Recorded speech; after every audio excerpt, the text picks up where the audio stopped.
And welcome to 4,000 and Counting. I'm Whitey, and today I'm joined by Marc LeFebvre from Dundee Stars, Director of Hockey Operations and also Head Coach. Mark, welcome to the show. This has been a long time coming, my friend. Yeah, great to have me. Obviously, I'm a big fan of the show, so it's nice to be a guest on here. So I appreciate that. Yeah, and thank to former co-host Mark for jumping in and arranging some stuff behind the scenes for us. He really is the cog that helps me get these interviews lined up. I miss him being on here, but yeah, he reached out, we got it on. So I want to do stuff a little bit old school, 4,000 counting fans.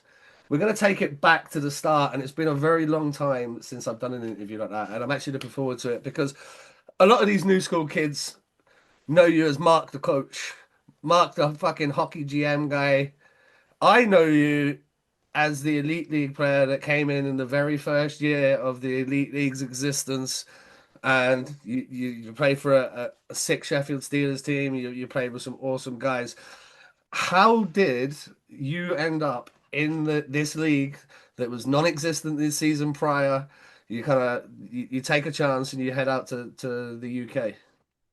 Well, I got to thank Frank Pietrangelo. He's the one who hooked it all up. He used to play for Manchester Storm back in the Super League, so I know him through some people. I had a British passport that helped as well, so he made the connection there. Obviously, the standard of the league went from the old Super League to the new Elite League, so they're looking for, I guess, a different influx of player than they had before. Because if you look at the old Super League, it was a lot of ex-NHL, American League players. Now they're looking for some different guys, more East Coast kind of type guys coming out of junior and college and that. So I got a call from Mike Blaisdell one day.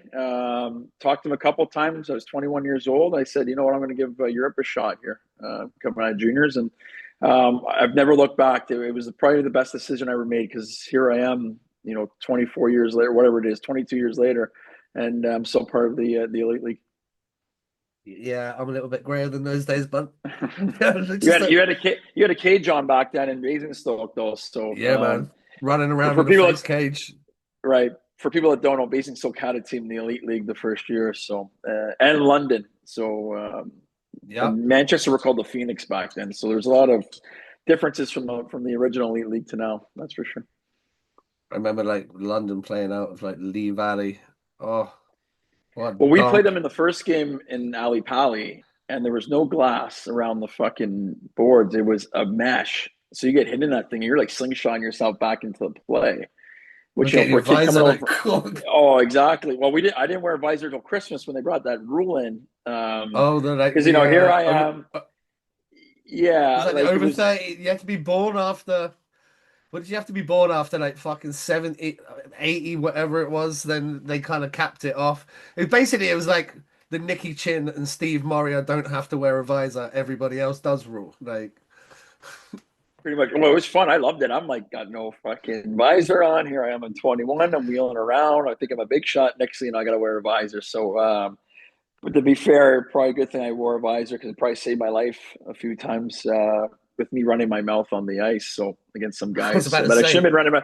Yeah, there's a good clip of me getting chased around by Mike Ware that that probably if I did fight him, the visor would have saved my life for sure. But those are. It's funny though thinking about those. I haven't thought about those till now. Playing in Ali Pali and not wearing a visor, and it's good memories to bring up, especially going back to some of those rinks back in the day. You go from playing like in Sheffield, Nottingham, Belfast, the big rink in Manchester, the MEN. Then Yeah, you go how and cool play was in that, by the that way? was with 30 people in the stands and 18,000 seat Yeah, arena like, was much, yeah. those yellow seats, right? And then the people may not know this, the old Cardiff rink, not the big blue tent, but that old one downtown, and that was one of the The scariest rinks. BTs, BT I I don't something. know what it was. Ice Arena. I don't know what it was. It was right in the city center of Cardiff, but a small ice surface. Fans were basically on top of you around the glass, and it was one of the scariest places to go into because that's when Cardiff fans were right on top of you and right into it and going mental. Not this family friendly nonsense that we see now. They were well No. into it and going mental. But yeah, that first year it was a coming from juniors in Canada, where you're playing in like really good professional rinks for the most part. The coming over here it was eye opening experience, but it set me up for later on in my career from playing wise and coaching wise over in Europe what to expect. I actually saw a picture this week. Scott Plews from Gloves Off up in Kirkcaldy. Mike Ware was in town because obviously Mike Ware's boys just signed for Whitley Bay out of college, so he's over here studying and he's playing for Whitley Bay in the SNL. So Mike was over, and it's funny you say about like almost getting into one with him. There was a documentary called Tough Guys that came out on Channel 5 over here back in the Elite League days, and we've been playing in Basingstoke that night, and off the draw, myself and Mike Ware got into a little bit of a pushing and shoving match. And I was like, I don't know, I'm trying not to back down. I'm trying to show I'm not actually fucking shitting myself. Like I'm not He, actually like. And we got a 2 minute each coincidental, and we're in the box. And he's actually been super nice to me. And I get home, and this documentary comes on, and it's Tough Guys, Channel 5. Like I said, sitting up watching it like midnight.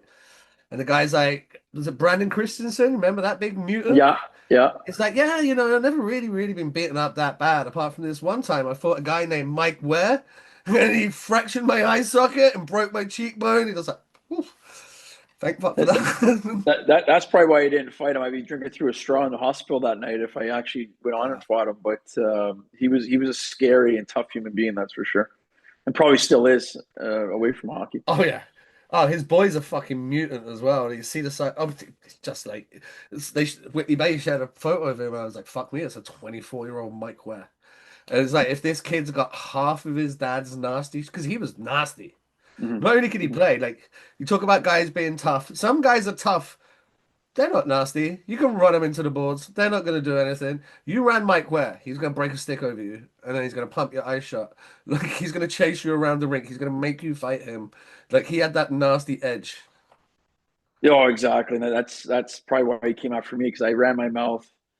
Here I was like a 5'11", buck 70, and here this monster's like 6'5", like 230, first round pick in the NHL, I think he was. And Yeah, he was. Yeah, to Edmonton, I believe. I my life flashed before my eyes when I dropped that one glove. I'm like, I probably should go stand behind Dion Darling right now, and before this guy puts me into a hospital. So, I Rearranges still your get some brain for flack you. about yeah, I still get some flack about that one, but my jaw's still in one piece, so that's good.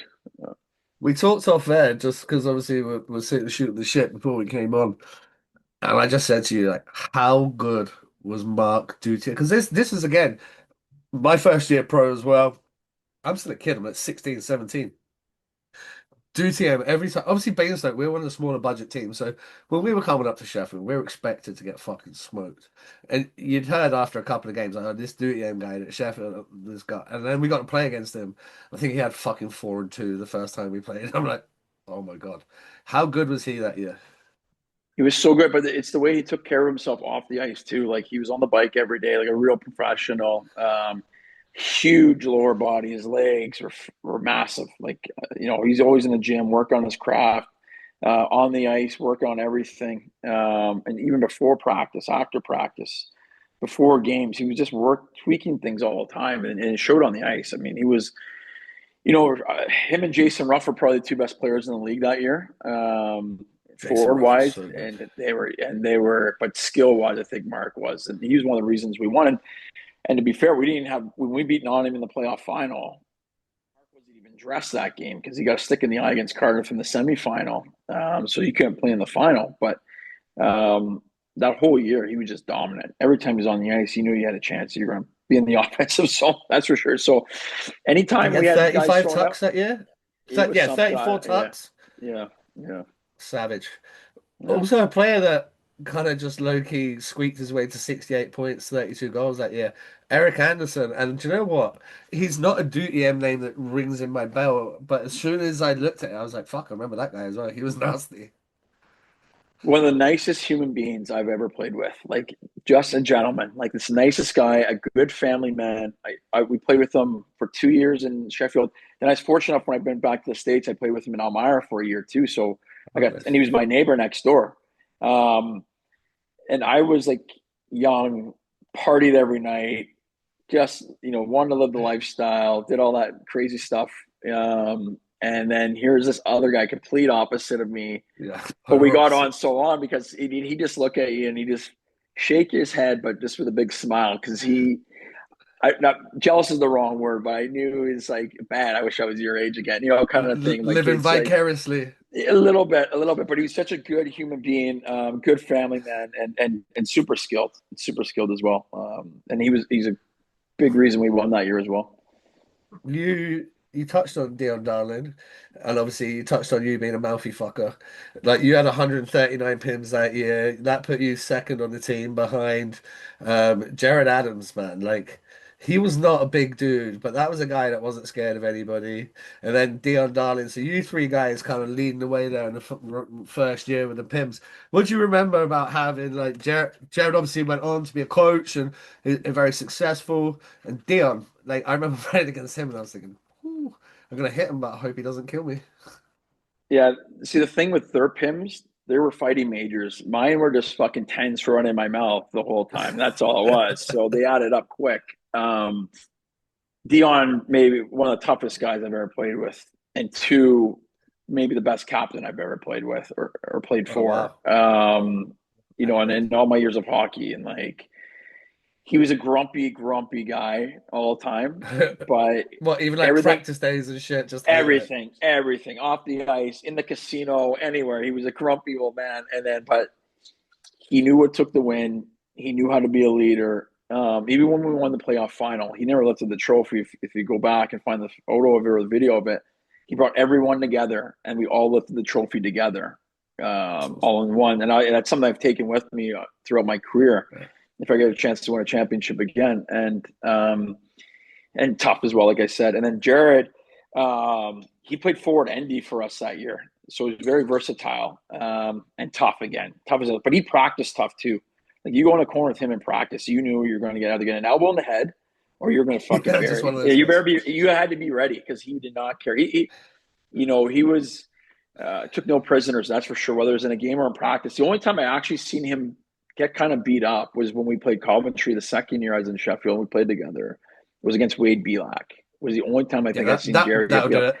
So I kind of could see that one. That's okay. That's a one off for Jared, but like he was maybe one pound for pound one of the toughest guys I've ever played with. And again, another good human being as well. Good man as well. And it's unfortunate how things ended for him in Sheffield as a coach because for me, he still should be coaching this league at even this amount of time that's passed on, whether he wanted to or not afterwards, I don't know. But he won a playoff title, he won a league title as a coach, and for him then to still not be coaching is kind of a shame. A lot of that is Johnny come lately though. Like, what the fuck have you done for me this year? Because Right, like right. what realistically, if you're Sheffield, Belfast, and Cardiff, if you don't win at least one, maybe two out of three, it's probably not considered a successful season. Like, if you win zero out of fucking three, like that's a bad time if you're one of those top three clubs there. And now Nottingham have kind of after the Adam Johnson incident, they had that little fall off. They were doing really well in the league, then they had the fall off. And then last year they kind of announced themselves back on the scene. They come back up and then they're bringing themselves into that top mix again, going on to win the most fucking ridiculous playoffs that I've ever seen in my life. It's like someone just needs to keep putting another fucking 50p in the meter and just gloves are off, and then it's no, and then it's like wait, and then it's like no, and it's like right. What is fucking going on here? How was you there for that weekend? Yeah, I was, of course, I'm never missing that weekend, whether I'm coaching it or just as a spectator. But yeah, it's because Nottingham's box was right next to ours, our Dundee box. And like I'm looking over at Pash and I'm looking over. I couldn't even look at him after the second one because I'm like, when the second one went to review, and I just couldn't because I was like nervous for him as well. Like I was just like, this is cringy for me just as a spectator. And I couldn't fathom, just being a part of it, with my team on the ice and you're watching, you have no control. You don't know what's going on. You think you win it, then you don't win it. Then you think you lost it, then you don't lost it, then you win it again. So I can't imagine the roller coaster of emotions that he went through. I mean, I talk to Pash almost every day. He's one of my good friends in the league, and He's a great he's guy. never, we never, yeah, he is, and never, and he's always kind of the same. He's always kind of even keel on how he speaks to me all the time. So I don't know. I'm sure on the inside he was bursting, like just couldn't. Oh, it must have been. He's trying to keep his fucking emotions in check. But yes, it was one of the craziest things. For me, both goals should have counted anyways. I think they both should have. Yeah, The yeah. first one should have counted. I The second one should have wouldn't have been counted. mad. So They both should have counted, but it is what it is. It made it one of the most unique finals that I've ever seen in hockey, anyways. So Well, one of the guys I like to follow on social media, John Boy Hockey, did a report on it, and like he kind of breaks down sporting events, and it's like, what the fuck is going on? Do you know what? For me though, because for whatever reason, I didn't want to sit my hip. I'm waiting on hip replacements. My old man hip was playing up, and the lady that was working in the arena was like, "Look, I feel your pain, man. If you just want to come and stand behind here, can fucking lean up on the wall against the wall out the way." So it just meant I was like directly, and I was like, they're gonna challenge that. Like they're gonna challenge, and then little do you know, it just goes on to be one of the wildest things. Try and explain to a fan that has never played competitive sports, because this is what I was talking to my client about the day after. I was like, the fucking adrenaline dumps must have been wild. Yeah, like nope, and then you're like, you don't go back to the level. You go down here somewhere. Like you've gone from here, and now, oh, you didn't win. Okay, now you're here. Well, the other team, you're like, you've got another chance here, boys. Like fucking, let's go. And then to have that then happen to you, the adrenaline dumps must have just everyone's bodies. it's crazy because there's kind of there's a few parts to it. I don't blame Danny or Pete for fucking challenging either. I would do the same. It's overtime. It's your last. It's a Yeah, championship. Why not? You know. So I don't blame either of them for doing it. From a player's point of view, it's tough mentally to get back into it. In terms of if you're the one who just won and you think you've won and you spent all this extra energy now celebrating, now you got to pick yourself back up and get back into it. Um, we're the team that lost. It's okay. You're dejected. You think it's over, but then you're like, "Fuck me, man." We now they're in the driver's seat because they didn't release this extra energy. They can go back after them, and we see like after that happened, Carter scored. Obviously, um, from a coach's point of view, it's you got to get your team regrouped and focused. You got to focus back yourself. You got to get yourself under control, um, and then getting your staff under control. And you almost got to almost call a timeout almost and just calm everything down and yeah. be like, guys, okay, now let's hit the reset button. You know, it's back to being, quote unquote 0-0. Next goal wins mentality again. We have to go after him again. We can't dwell on it now. It's now or never, again. So it's kind of like you have to find a way. If you're the team that think they won it, then now got overturned, you got to try and pick your group back up. And then the other group is like, fuck, let's go after these guys right away because Yeah. they're now kind of dwelling a little bit. They think they want it. Let's go after these guys. So there's two different minds in it in terms of a coach, player wise, same thing. And again, my first point, like, fuck it. I think anybody would have challenged. If it's that close or you think it's close, unless, if it's a shot from the blue line with no traffic, okay, you're not challenging that, obviously. But like, if No, both were close, for me, both goals should have counted. But that's it's you easy don't for want to me be to sat say there now. in June as a coach and gone, fuck, I should have challenged that call, man. Like, No, why? You no, don't want to, because if you challenge it and they go, good goal, fuck it, what have you lost? You've already lost. It doesn't matter. right. You might as well have a go. But I was, again, one of the things I said to my client after, because he follows hockey as well. I said, if this was going to happen in any league on the fucking planet, it was going to happen in the Elite League. And of course, like it happened in the Elite League.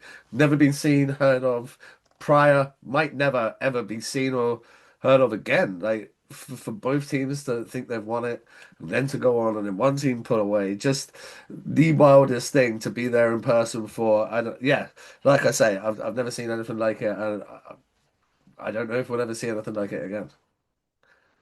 Such an elite league thing. It's such an, but it makes our league so much fun. It's like, why do I want to leave this league? Because it's you never know what's coming next. Because it's so, yeah, it gets irritating at times, but it's like, fuck, this is fun. Like it's like it's the craziness of being part of it, and it's chaotic, but it's organized chaos sometimes in a good way. And I like that. I like a little bit of chaos in my life, so it's good to Yeah, be me part too. of. Yeah, yeah. I want to just touch on one more teammate of yours from your couple of years in Sheffield before you moved on to Cobb. The man, the myth, the legend that is the Rocket Ron Shudra. Like just a lovely guy, Ron. But like, what was it like playing with him? And Again, you're a younger guy in that roster, 21, 22. He's a vet. He's been there, done it. He's been BHL. He's been Super League. He's fucking done all of it. How was it having him as like a kind of older guy around the team?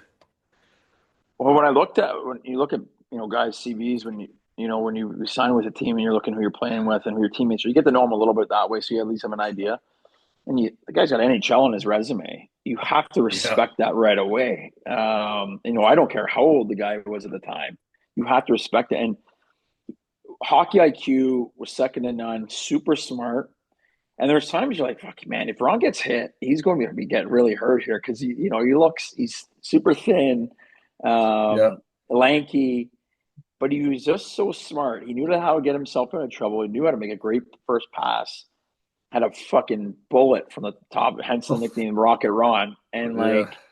And such a good gentleman in the dressing room. It's funny. I talked to Simsy about this. I've talked to Ron about it. I've talked to Cole about it. I remember Cole running around the dressing room when I was playing there when he was a kid. Now I'm coaching against Cole, so it's like I'm feeling fucking old now, like seeing that. Ancient vibes. Yeah. Yeah, exactly. But now and then Ron's doing the color commentary in a lot of Sheffield games now, so it's come like kind of full circle back to it. But a guy, he won every award there was possible in British ice hockey. And like I said, the guy played in the NHL for his hometown team where he's from in Edmonton. So you have nothing but respect for him. And he was such a nice gentleman. And he's an older guy. He respected the younger guys. He was just one of those guys that um, you just shoot the shit with. I didn't have anything in common with him because this is a guy with a wife and kids. All And right. at the end of his career, and here I am, this fucking guy who's going out to enjoy himself and just started my life almost. Um, but in terms of teammates and as a person, I couldn't you couldn't ask for a better teammate or as a person to be around and learn from too, and learn what it took to be a better pro as well. So I think, and you see it now, you see how good of a player Cole's turned out to be, Yeah. as a pro as well, and doing this thing in Sheffield. So it's I think he's got a couple other kids that are doing really well in hockey too, Ron. So it's a true hockey family. I'm glad they're still in the British game for sure. Yeah, he's a beauty, man. Just a nice guy. I bumped into him last year in Cardiff while um, Cole was playing for GB. And it's like I was leaving the arena after the second period. And he's like, where the fuck are you guys? I'm like, dude, I think they were playing like Romania or something. It's like fucking 12-0, man. Like, what am I doing here? Like, this is if this was U10s, it'd be like a mercy rule. I'm not gonna fucking just sit and watch this poor team just get at. Well, they might not even. Who else was in GB's group? Like, it was Oh, bad. It was like a fucking U16 AAA travel hockey team playing against a U12 fucking A house league team. I was like, this is not fun. And then his boy got the puck and scores a goal. I'm like, fun for you guys. And then like it was funny because like Corey's missus Joe was there. Obviously, one or if not both of those boys were playing, and she calls a spade, eh? Joe calls a Joe spade. does, yeah, she does, yeah, Yeah, yeah, yeah, she was like, yeah, "Yeah, I'm with you, what? Like, what is yeah. this?"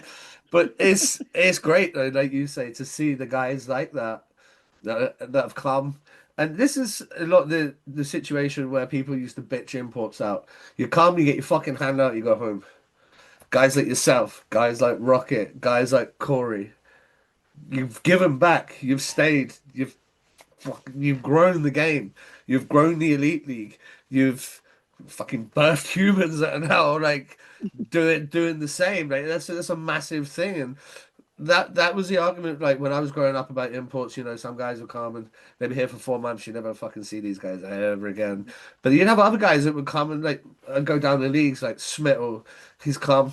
All his kids now gone through the system. They're playing in various stages throughout the league. He's coaching. Like that's great. And if we can bring imports in that love the culture and love this country and love being a part of like UK hockey scene, it is fundamentally going to grow our game to the next Yeah, level. I think the big thing too when I'm recruiting players, I think a lot of guys, like especially they bring with their partners or their wives, whatever, um, they can speak English in these countries. It makes things a lot easier because they play in these smaller towns in Germany, Norway, wherever. It's good for the players because they have the other imports to be around in practice and everything like that. They have that outlet, right? The wives don't have that in these little towns, and they got nothing going on, nothing to do. So they come here, at least they can get out and function, in I wouldn't say North American style society, but it's very, North American like in Great Britain. Yeah, A lot of things are the same, right?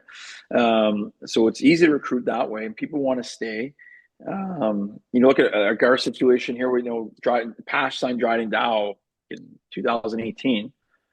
He married a girl that's from here, and this is his home now. So I if they fucking ever love have the way children, he plays. By the way, oh fuck, we can go on. Like, love man, he's love him. we're very fortunate to have Dryden. If eventually they have children or anything like that, there's a next generation of player coming through GB. So it's to your Yeah, point, like it's people that come here, they embrace the culture, they want to be part of it. Um, helps our recruiting as well when people want to, come to a country that can speak English and everything. That makes things easier, not just for the player, but also for their partner and everything like that. Because it's a big thing for them, that you ask for them to change, move over from North America, or not take money in another country to come here and have a better lifestyle, I guess, than they would have in another country. So, but to have guys that want to stay around and for years on end, look at Pash now too. Pash is the same way. Pash yeah, been here for Pasha. like just Todd, fucking, I don't know. Yeah, Todd's like a lot. fucking, Rob Todd's on like Stewart, fucking you know, 20 years or something now. fucking Rob Stewart's been here since fucking Super League, everything like that too. So there's, Adam Keefe, there's guys here who Stephen just come here. Thornton, Yeah, Steve Thornton fucking, as well. they're all Like, Belfast, these guys, fucking, yeah, so, yeah. Well, why so the fuck would you? Why would you leave Belfast? they run a good program there. Thornton and Kiefer have Yeah, done they do. a good job. Obviously, Todd before them. When Doug was there, he ran a good program with Todd, and even before then. So it's the whole time they've been part of the Elite League and the Super League. It's been become the place to play almost for a lot of people. So going back to it, I think a lot of people don't want to leave this country that come over, and they've made it a home, and the league's been better for it. Yeah, 100%. And the junior game's better for it, and it's a trickle down economics. I want to touch on a couple of more things on your playing career, and then we're just going to get right after your coaching. Obviously, it goes without saying, when you decided to hang him up, you were one of the youngest guys.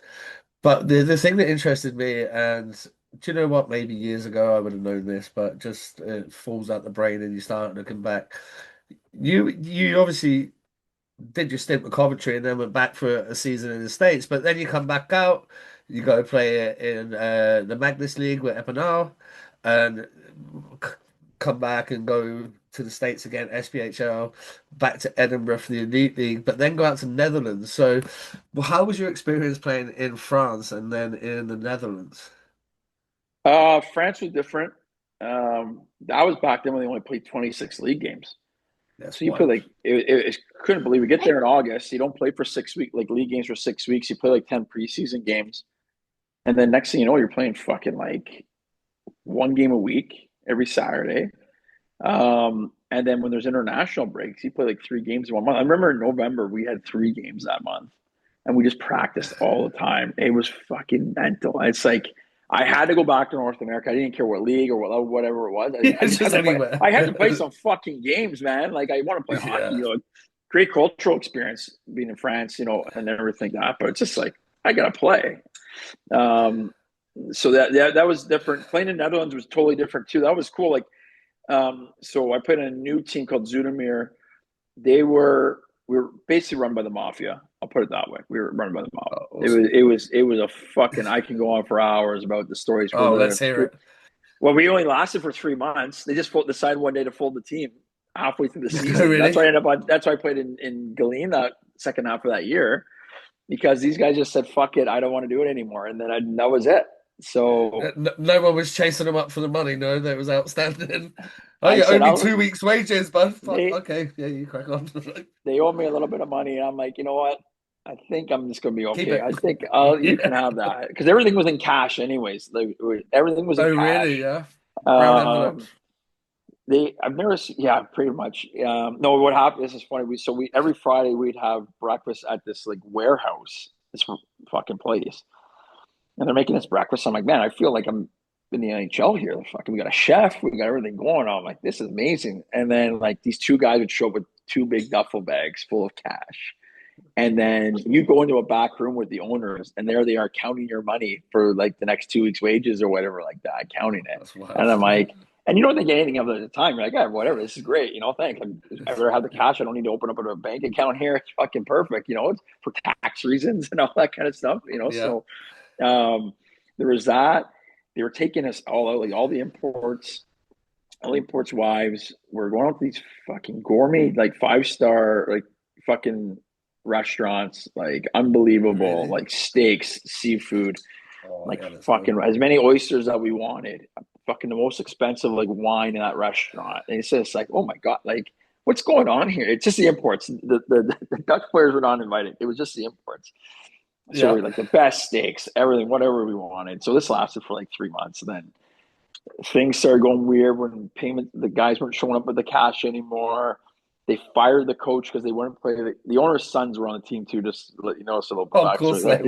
Yeah, of Of course, yeah. course they were. Yeah. So the one guy's son was a goalie, and he wasn't very good. He was like our third stringer, who was like fucking a junior kid. And they were pissed. The coach wouldn't play him. I'm like, well, we're fucking like we're in third place here. Like we got a pretty good team. They wouldn't play him, so they fired the coach.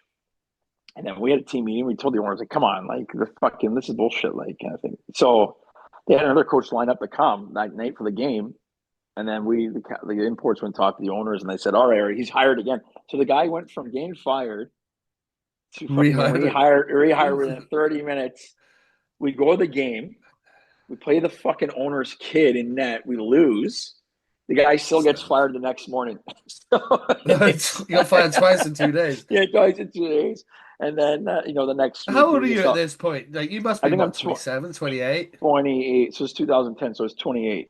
So this is fucking wild. And I'm like, okay, well, they sold us a bit of money that there was still backlog because we were getting paid up until about 2 weeks before everything went down.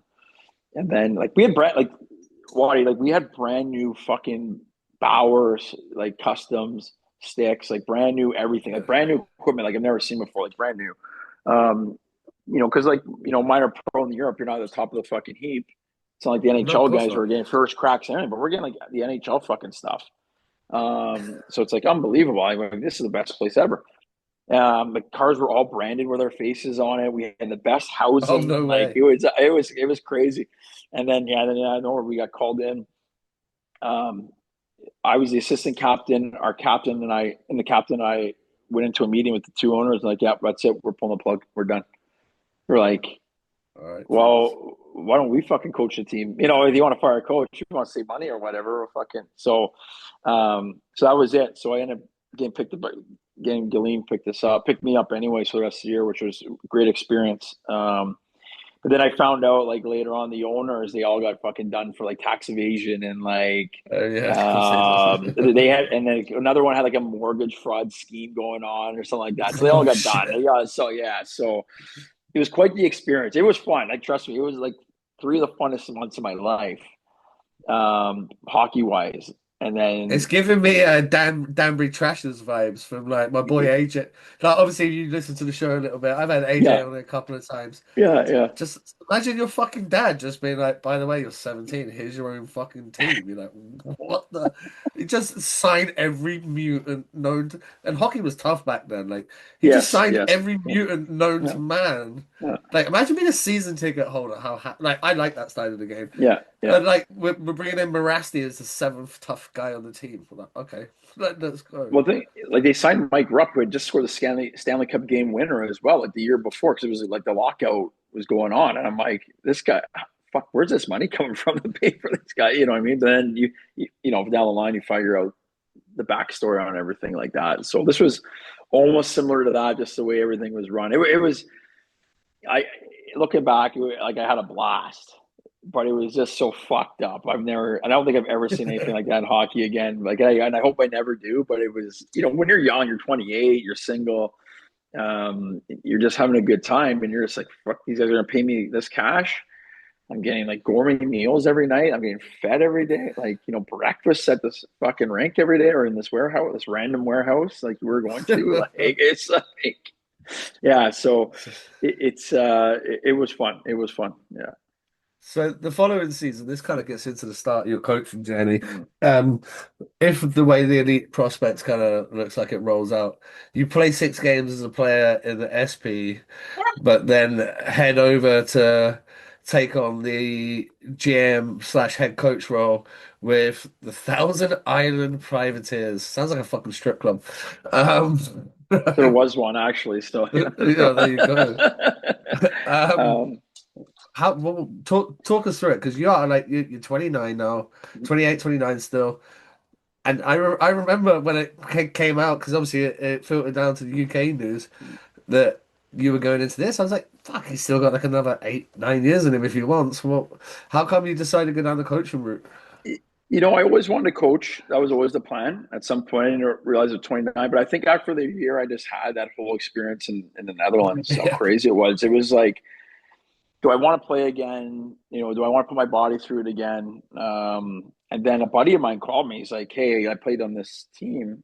I know he was wanting to get a coaching. The coach is not coming back. Why don't you throw your name in and just see?" I said, "You know what? Fuck it. Why not?" Threw my name in. 2 interviews later, they offered me the job. I'm like, all right, I guess I'm a coach now. So it's like, yeah, yeah. so I got started with that. So I coached that season, learned a lot, obviously, because I didn't fucking. I'm gonna be honest, I had no idea what the fuck I was doing. Like I was just pretending. Like it's like, all right, I guess we'll do this. You're just taking drills that you had from other coaches when you played.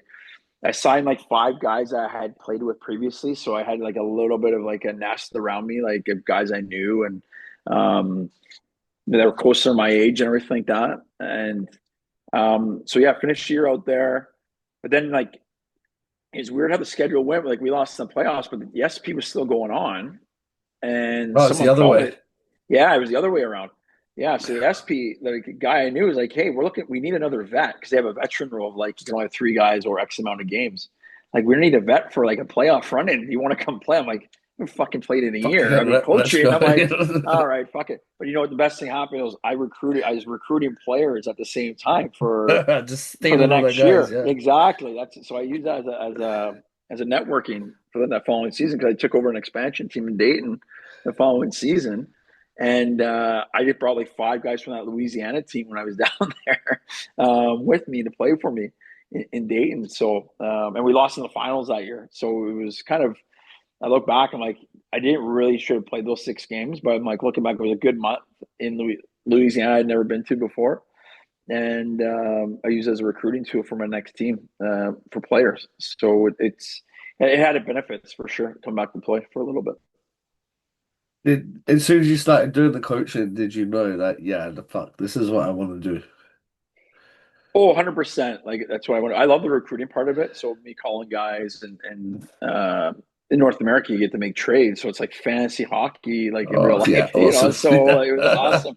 Waiver pickups, I could fire a guy, stuff like that. But then like so yeah, so I always had the itch. But then I was like, get better at this? Like, how do I improve? Where do I take that next step? So then obviously you start going to conferences and you start networking with NHL coaches, American League coaches, and you're trying to learn and you're picking up things. So um, that's where I really got the itch for it. I'm like, I'm learning a lot from these guys. It's like, yeah, okay, the first 2 years, I was just kind of learning on the fly a little bit. But then it's like, okay, now really got to learn. I really got to fucking start using this to my benefit and going to these coaching conferences and that. So the fire has always been in me. Really, those first 2 years were awesome because like I said, it was fantasy hockey at the time for the first 2 years. But it's like, okay, now I actually want to kind of make a career out of this for real. So let's get this more serious and like taking another approach. Um, so that's where that kind of came in after my second year of coaching. Even though I love So, the chaos of the first 2 years of it. I learned a lot, anyways. Yeah. so you come over, I believe, initially with Sheffield as assistant coach, Mm-hmm. but part of the way throughout that year, you get named Coventry head coach. Is that right? Yeah. So I played for What were Doug you then? Christian. 30? No, 2013. So I went 31. 31. Yeah. Fucking mad. Yeah. Mad, mate. So it's like I played for Doug Christensen in Edinburgh, and we're still in contact. He was looking for an assistant. I said, "Hey, I'd be interested in it." So he interviewed me. I know he interviewed a couple other people. He offered me the job. We actually, before that, we met in New York at one of these coaching conferences. We discussed. He kind of showed me what the budget would be. I'm like, I'm pretty sure I can work with that, obviously. And then you're looking at like, okay, well, I've gone from coaching guys who are coming out of college and juniors, a little bit of minor pro and, in Thousand Islands and Dayton, but I'm like, okay, well, the guys we've been recruiting are like ex-NHL, American League guys. Okay, now this is another level. And I love the UK. I obviously played in Sheffield. I won 2 championships there. So why not? So Doug hired me. Um, it was a good experience to learn under Doug for that first half, because now it's like, okay, now this is getting real now. Now I'm dealing with real players. I'm dealing with real things. Um, and then Coventry called me on a Monday. We were in the office in Sheffield getting prepped for the Challenge Cup semis against Nottingham. And Coventry called. I think they called Doug to make sure it was all right, just get his permission and everything. They must have talked to Tony Smith. And then they offered me the job. The next thing I know, I'm on a train the next morning the Coventry to be the head coach of the Coventry Blaze for the rest of that year. So that's It's how really that cool came that about. Doug Yeah. and Tony didn't stand in your way there. Like the UK hockey gets slagged for a lot of stuff, but that's that's some top bloke shit right there. That's top man level, like allowing you to go and like go from being assistant to having your own club and being head coach at such a young age. Because they could have easily just turned around and said, "Look, you're a fucking young guy. We're going to keep you here for another couple of years. You be the assistant and just look out for number one." But in fact, actually, they kind of had your best interest at heart, so they allowed you to go there. Yeah, I was good, and I appreciate that. And I learned a lot going from the assistant to head coach. Because okay, now you're not that go between anymore between the players and the head coach. Now you're actually the fucking boss. Now you got to be the fucking asshole of the group now. Yeah, So it's you're the kind of. dick now. And trust Yeah. me, if you ask any of those guys that played for me at Coventry, they'd probably think I'm an asshole. So that's the way I. But I was a young, when I look back on the experience at Coventry, it was probably the best thing that ever happened to me, because it humbled me a lot. I learned a lot, because they took the interim tag off at the end of the year, because we got into the playoffs, and we actually lost to Sheffield in the quarterfinals that year. Um, and I Ouch. got that job, and then yeah, they went on to win the playoffs too. So it's a double whammy on that one. They knocked Yeah, me that out, sucks, and then eh? they win the playoffs. But I was happy for that group, because there's such good guys in that group. That a few of them I still talk to. But then I get the interim tag taken off me in Coventry, and I was so gung ho. I thought I knew everything at that point. Now, because I'm the head coach, I still went to the coaching conferences, obviously, to learn everything. But I still think I fucking knew everything. Didn't want to listen to any advice. I was fucking worried about all this outside noise.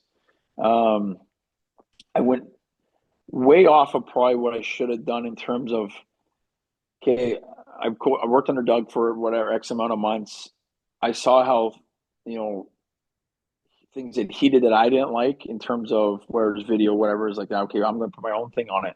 But I went too much. I didn't take enough of the positive things and implement it into what I did.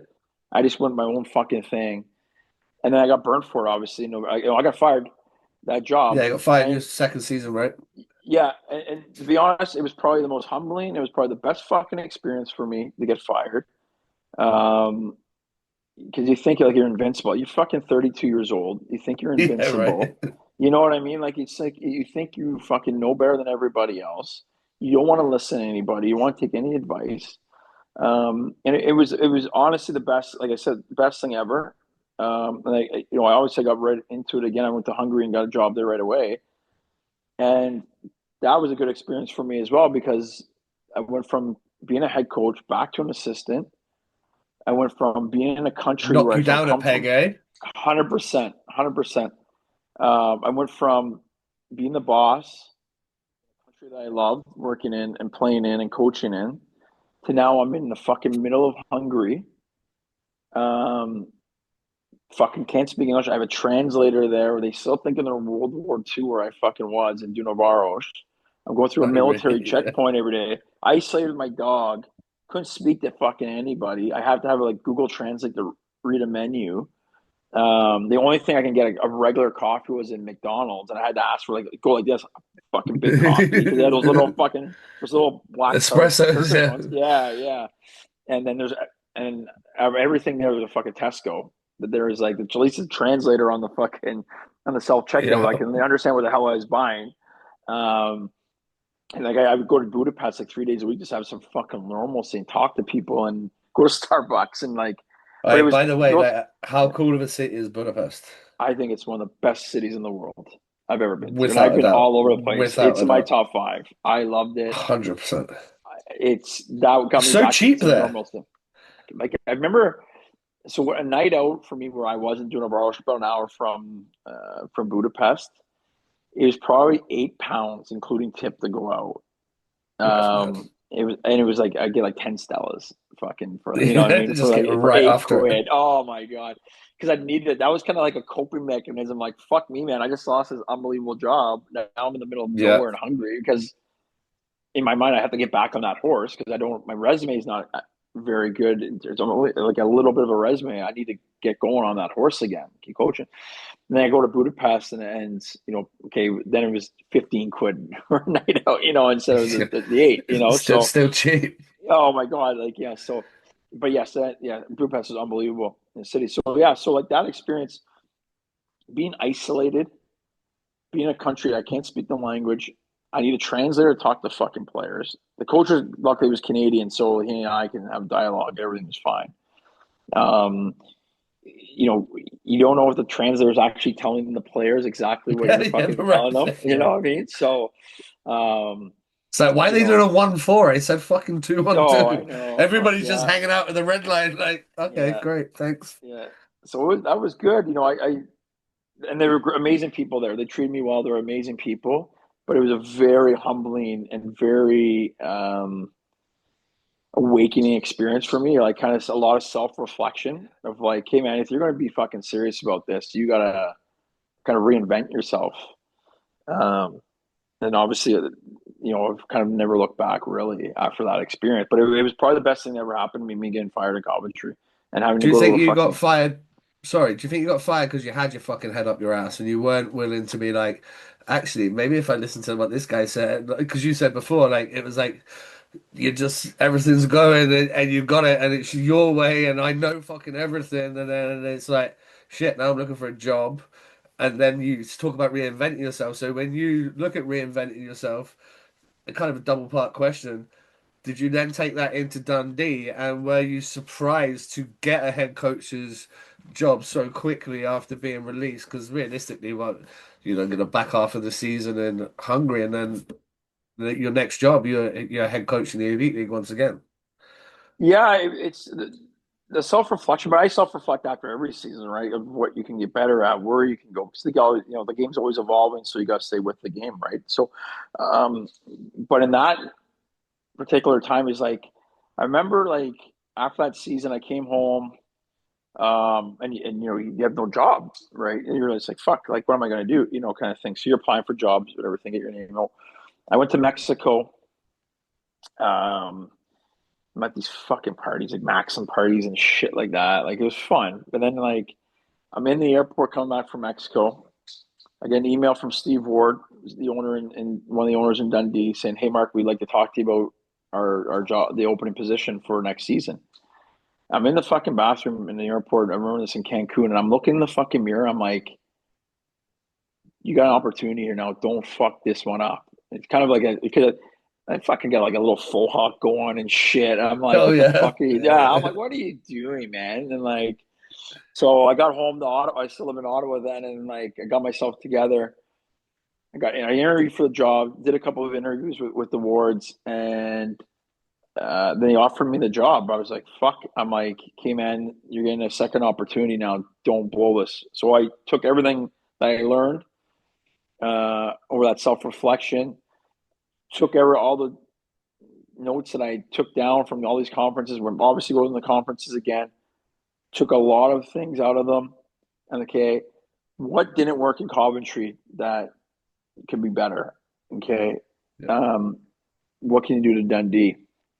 And the biggest there's just a lot of little things that added up. I'm like, okay, well, I can be better at this, I can be better at this, I can be better at this, I can be, always open-minded was going to be the biggest thing. um Taking criticism, being open-minded to different things, more video, more detail of things, not slacking off and being like, fuck, I don't need to do this kind of thing. Like, just complete 180 to what I was doing in Coventry. Um, and obviously it worked because we got to the quarterfinals the first year, we got to the playoff weekend the second year. So um, How good was Vinny Scicala? oh, Vinny Marcel was the best, man. He was sick. Like, such a good player. Nasty. Pat I remember him. Pash is still pissed off that I took him off Manchester that second year because I was. It's funny how it came up because I was in Florida at the time, and he happened to be down where I was. I knew his agent, and we set up a breakfast meeting at a Perkins in fucking Orlando, and we met for fucking breakfast. And next thing I know, he's going to come to move from Manchester to Dundee. And Pash still has not fucking forgiven me yet since we did He's that just because we losing fucking losing his shit. oh yeah, 10 years on he's still upset about it. But yeah, we got to the semifinals that year and he was one of the big reasons for it. He was great. Like he's a good human being again. Like we've that's the one thing I can say I could for the most part I've always taken making sure we got good human beings. Especially since I got the original job back in Dundee in 2015. He's making sure we have good human beings of players that I sign because I try to see any real red flags. I'm not going to sign a player because I don't think it's worth the risk. I think there's just too many good players out there. The market's too heavy. You could find players that are good people and that want to be there for the right reasons. And a hockey season's a long time to have a cunt in the locker room. Like I've had it. Yeah, I've seen it. Like it's a long 6, 7 months, fucking day in, day out when you got an absolute douchebag in the fucking locker room. It's just bad for everybody. It makes guys not want to turn up to the rink. It fucking makes bus trips miserable. Like nobody needs that. it's even worse when you're losing. That's what Oh, of makes it course, worse. yeah. Then you're like, Yeah. fuck, I gotta get rid of this guy. Like, obviously in North America, it's a lot easier because you fucking fire a guy, the contracts aren't guaranteed. You can get rid of them and everything like that. Here, it's harder because you get budgets and everything like that. You got flights, you got fucking ITCs, you got everything like that. So it's a lot harder. You get better. Excuse me, better get it right on your recruitment. Yeah. You probably get one or two bogeys a year, but any more than Which is that, fine. then you're like, oh fuck, I did a really poor You're in job on one. the recruiting part. Yeah, exactly. If guys leave on their own because they're homesick, you can't control that. That's totally different. That happens. But when you have to fire X amount of guys, then it's like I said, you get away with one or two, but anything more than that, then you're like, hey, well, I gotta have goes back to that self reflection I was talking about. You better be looking at what you're doing on the recruiting front to find those right guys and why you're finding bad people. But that's our biggest thing for me, especially now in Dundee. It's we make sure we got good people here, um, not just on the ice. Obviously, you want good players, but there better be good people in the room as well. Because we're a smaller club and we need good people. Right, stat nerds. This one's for you. You must be part of a very unique club who made their East Coast Hockey League debut as a coach. Never played a game because obviously you did OHL and then UK and then Europe. But after your stint in Dundee to come back as a coach, I bet that's not been done that many times across the board. Uh, Matt Gindis did it actually. He was in coach and manage, so I think maybe we're in a Well, very did he to us. did he never play any coach Oh, that's right. games? I'm sorry. I apologize. Yeah, he did play in the coach. Sorry, I misheard Yeah, so the you one like part. you Yes, didn't yes. play in the coach, so No, and then no. debut as a coach. That's fucking madness. Yeah, it was. So we made it to the playoff weekend here, and so obviously a great season for us for Dundee. And things were kind of in flux here. Our budget was going to be lowered again, cutting housing and everything. And it's just like, fuck, how are we going to compete? So I started putting my name out, even though I was under contract for another year. I was like, okay, I'm going to put my name out and just see if I can build off the playoff weekend. I think we had a great year.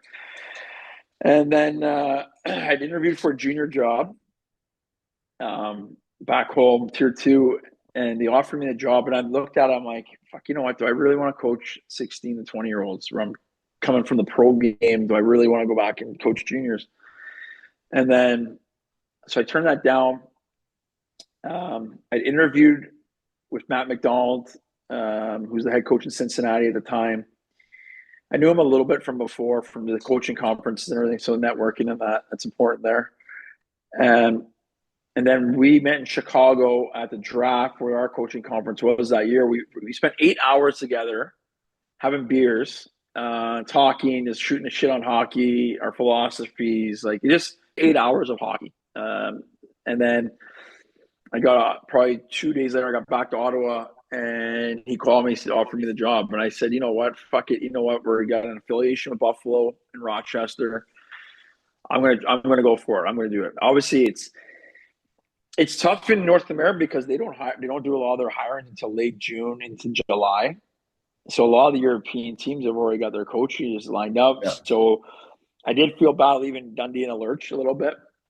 Obviously, it worked out because they got Pash to come yeah, in, brilliant. and he did a fucking awesome job here for the time he was here, both on and off the ice in the business community as well.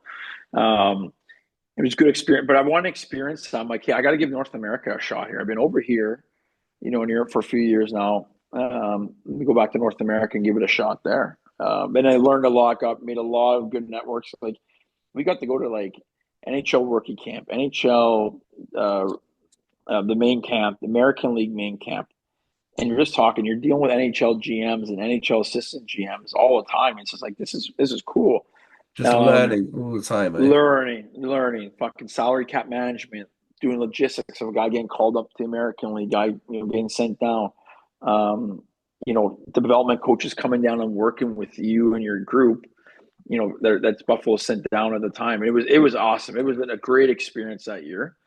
Um, and then Matt got hired in the American League as an assistant coach. So like I said, like the way North America works, they're not hiring guys till July. So I'm here. I am my contract. I'm still under contract, but they weren't going to be. I wasn't going to get an interview to the end of July for the head coaching job, and I'm like, fuck, like then like not a lot of jobs are going to be open if I don't get it. So then Orlando called me. Did a quick interview with them. They must have called Matt. Matt put in a good reference for me, and then next thing I know, I'm the assistant in Orlando. Which was a complete opposite of everything in Cincinnati because you think like you're in the coast, you think you're just an automatic, have this unbelievable connection with the NHL and everything like that. Orlando, complete opposite to fucking because we had Tampa Bay as our affiliate, and it was totally different. Never sent development guys down, never had that interaction with the NHL GMs or anything. Once in a while, you talk to the assistant GM just to have a guy called up or whatever like that. So, two totally different experiences, both great experiences. We were owned by the Orlando Magic, Oh the yeah. NBA team. So we play in the same rink. It was the NBA team.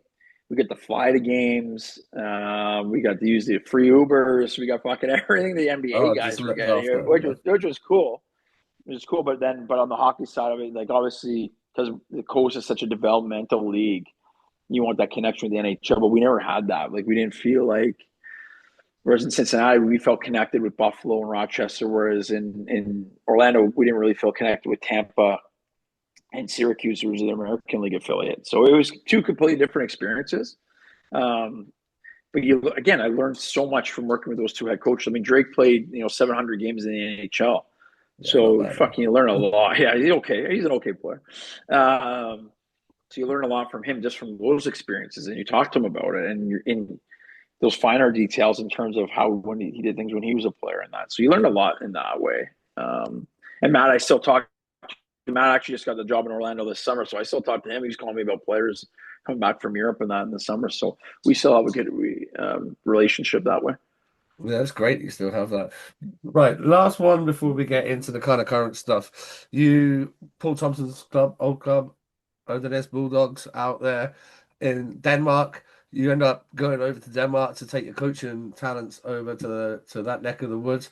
How did you find it, and how do you find the lower import level in terms of numbers, and how good these fucking like I don't think people really know how good some of these Danish kids are at hockey. Like I went and watched Herlev last year or the year Mm-hmm. before last, and I really enjoyed it. I thought comparable level with the Elite League, whether one's better or whatever, but Mm-hmm. the number of differences was the imports.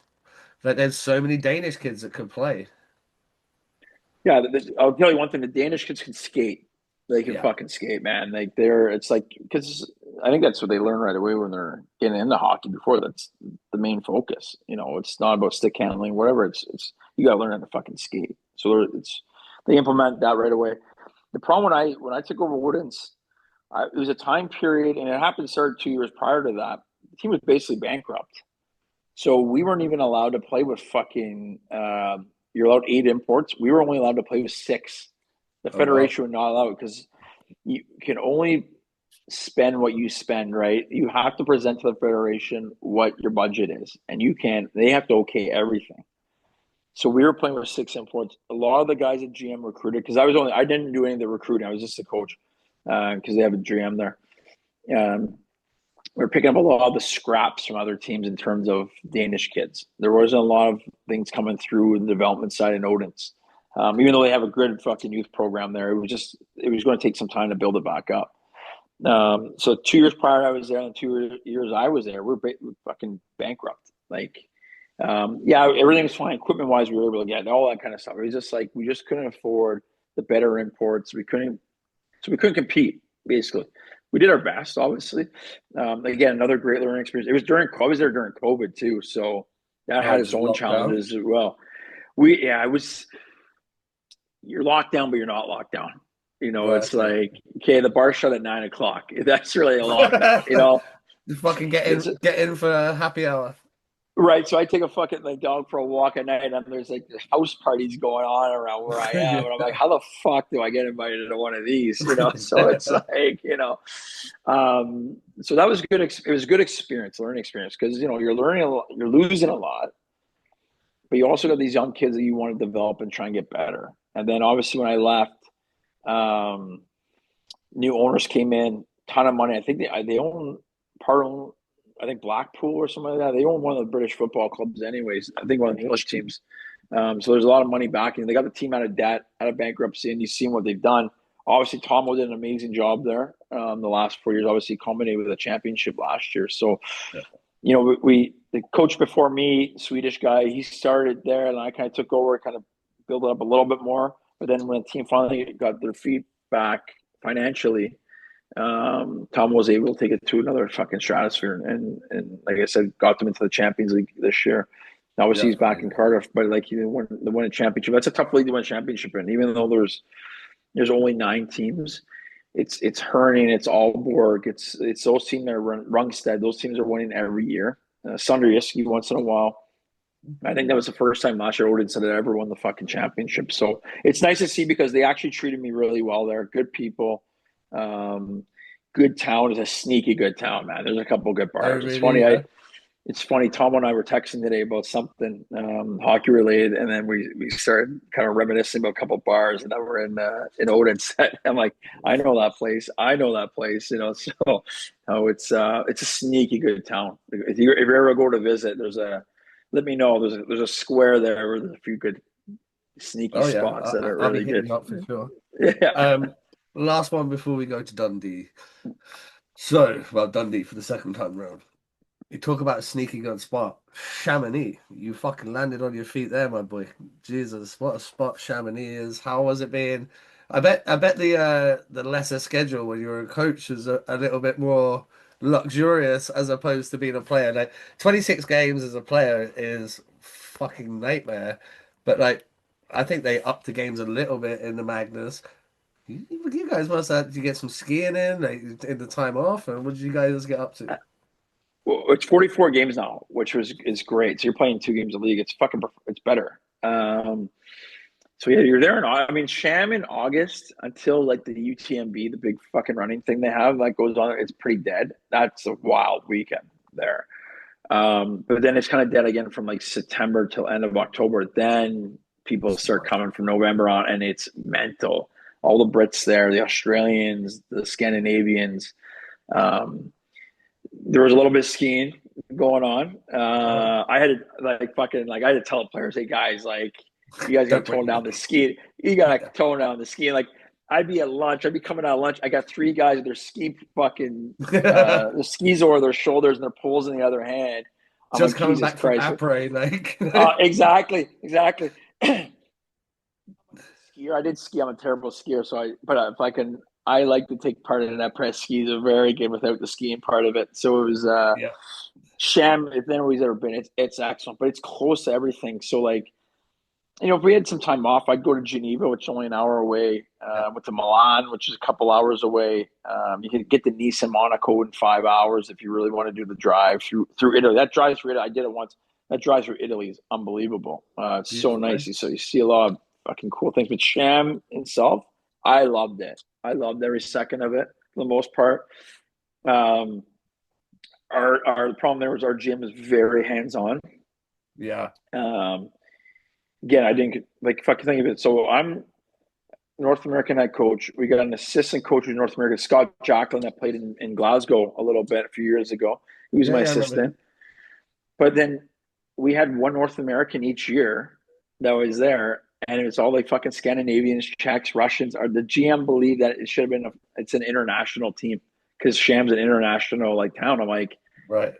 wait, but like I can't play like our coach's structured system in terms of how we want to play when I got guys who want to do fucking loop the loops back and fucking, play it, and that's nothing against them. It's just a totally different style to how the North American style played or North American coach wants to play. Um, so that was kind of only the downfall was maybe like I wish I had more hand in the recruiting part of it. But I had a good relationship on a human level with the GM, a good person too.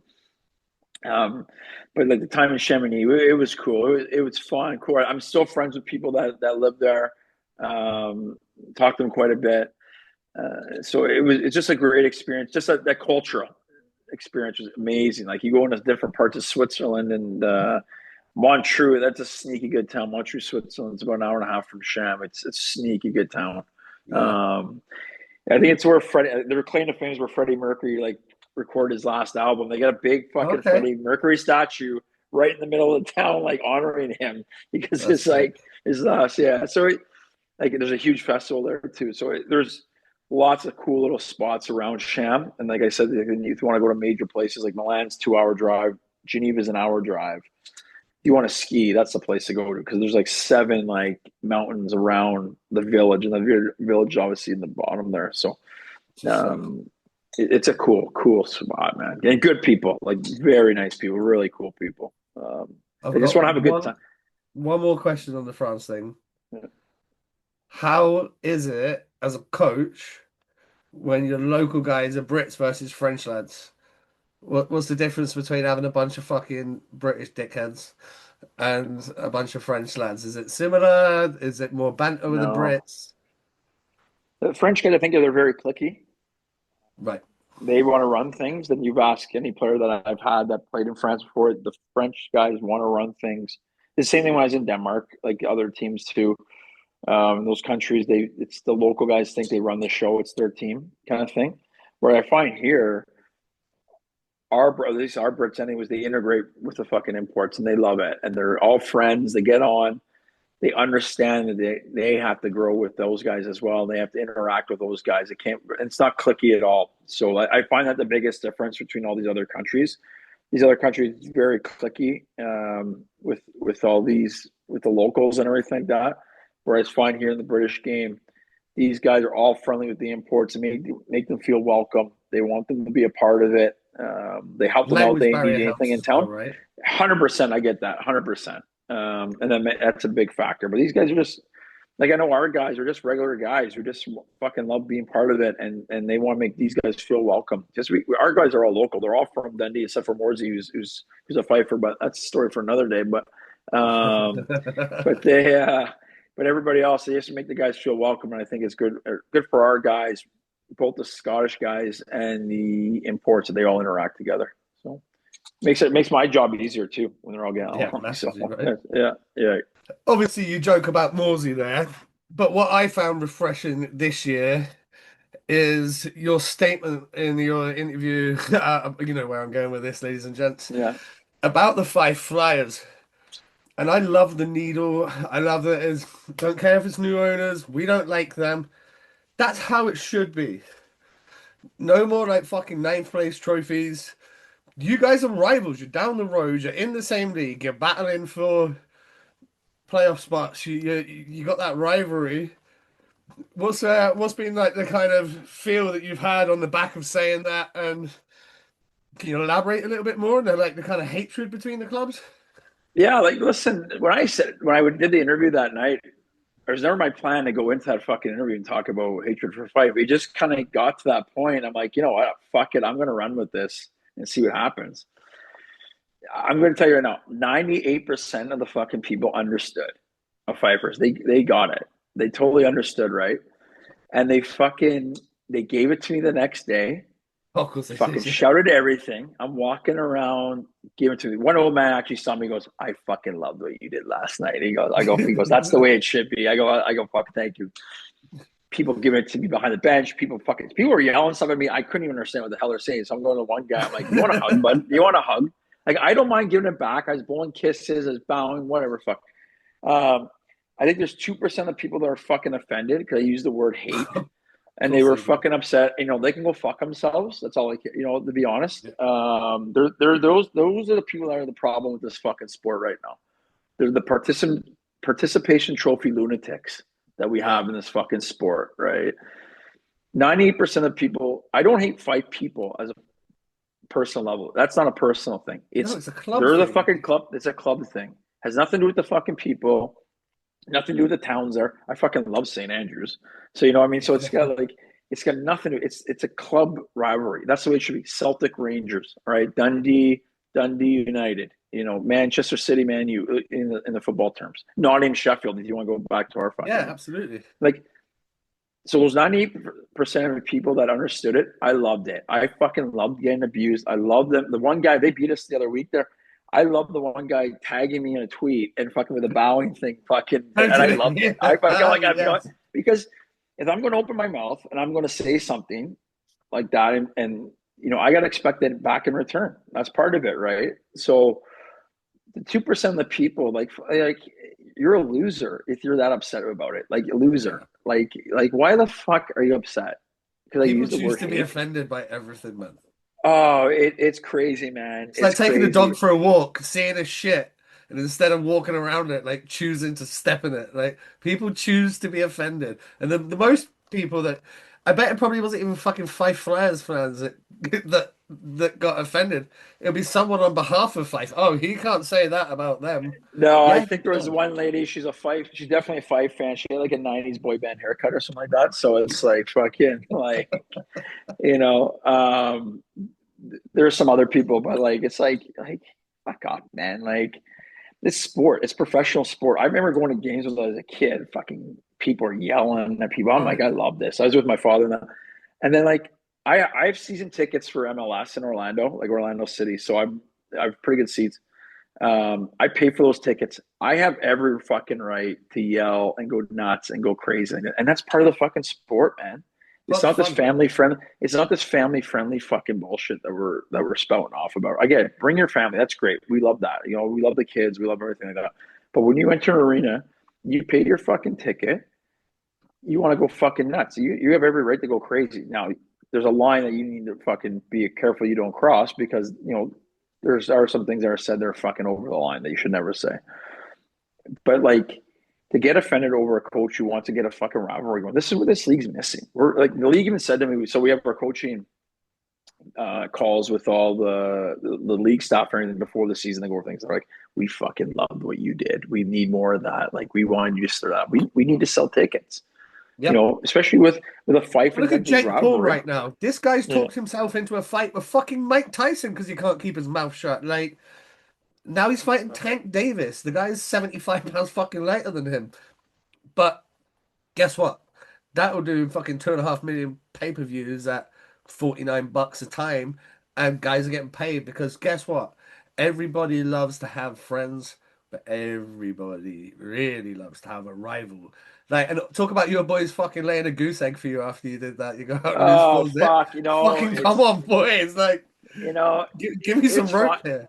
Yeah, it was fun. So I'm like, fuck, you know what? I'm gonna get it hard tonight. But to be fair, only the one guy tagged me, so like I don't look for that shit. Like, you know, people send me screenshots of stuff all the time.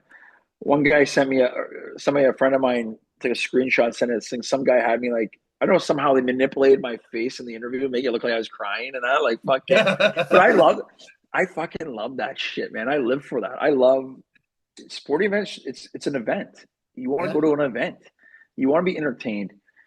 You want your rivals to go after each other. Like it's to be fair, the last couple of years in league play, we're 11-1 against Fife.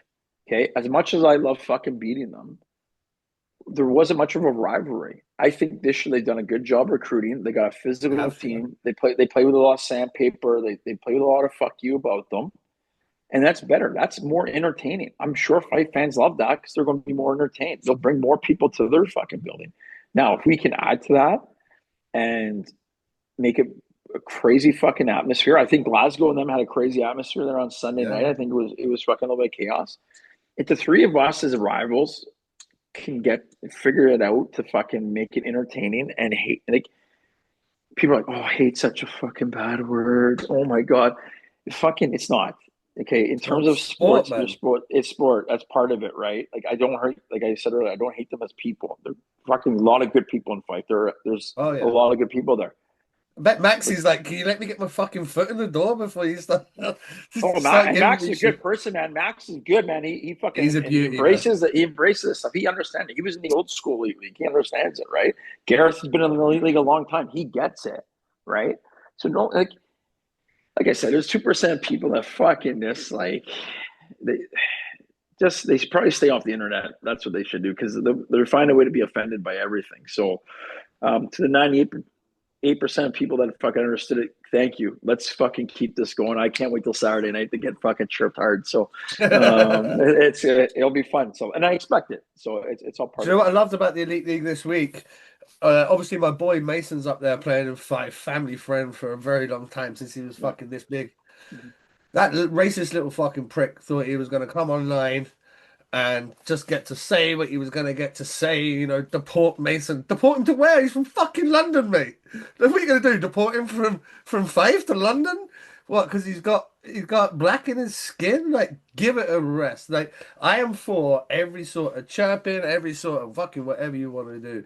The minute you bring a man's race or homosexuality or any of this sort of stuff into it, it's not fair game. It's bullshit. And what I loved about the hockey community, every single person pulled together on that day and was like, "Fuck you, man! Get out of our sport. You're not going to do that." Obviously, I shared it early doors, probably before Glasgow and anything, and had a chance to really deal with it before the Elite League.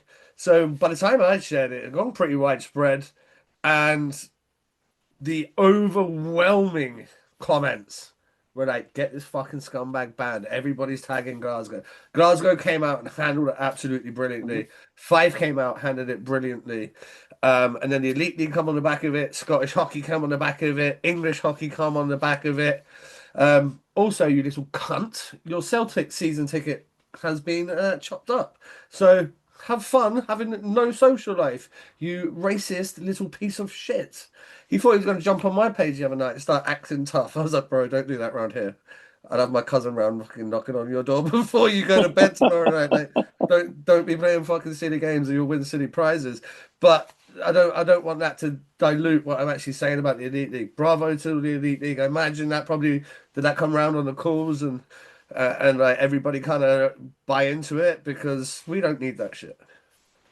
No, I 100% agree. Like I don't even know what the fucking guy was thinking, right? Like I didn't go through it all, but like somebody said, I fucking people are obsessed with sending me screenshots of shit. I don't know why, um, but I sent it. That I'm looking at. I thought maybe like, was there any what's going on here? Where there's this guy's comments, this fucking, but it came out of nowhere. There's no fucking rhyme or reason. No, There's never any nothing. rhyme or No. reason, anyways. But it's just like this is what you fucking do with your time. Like the fuck you doing? Like so, I 100% agree. The guy should never be in a fucking UK ice arena ever again.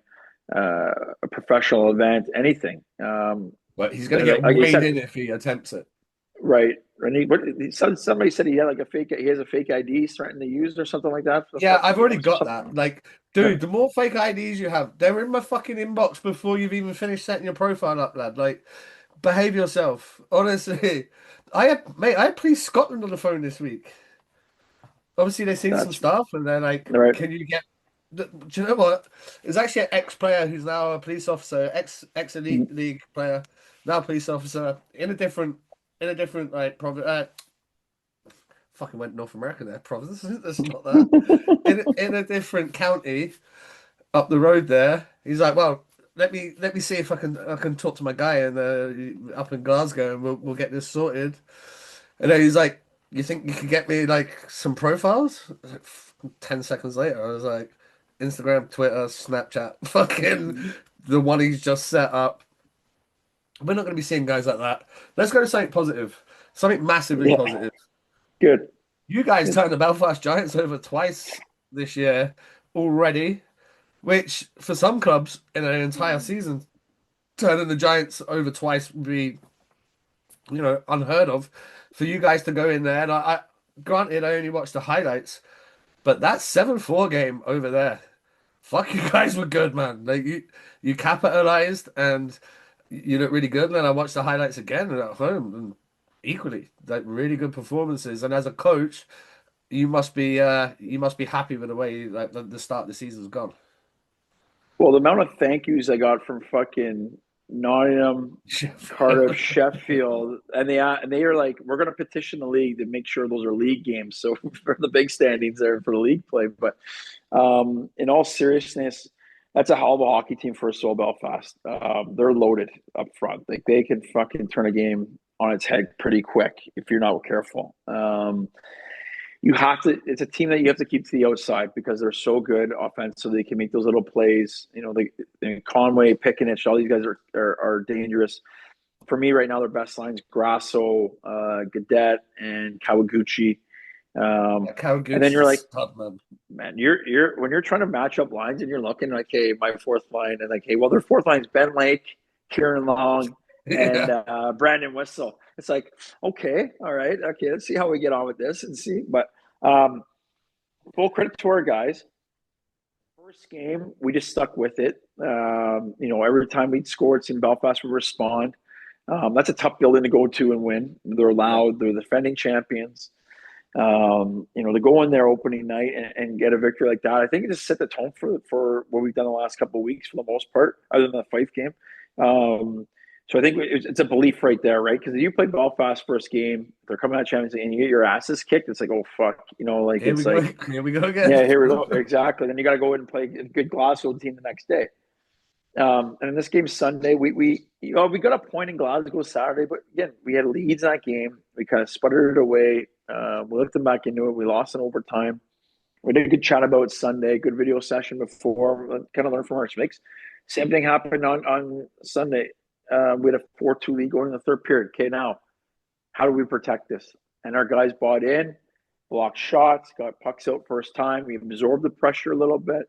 And then we got timely fifth goal. There were about 10 or 11 minutes left. And then we were able to shut the door the rest of the way. And it's our team is so committed right now. Just watching them, you look back on the video the next day, guys blocking shots, guys putting sticks in lanes, guys getting pucks in behind their defense, not turning toward the fucking blue line.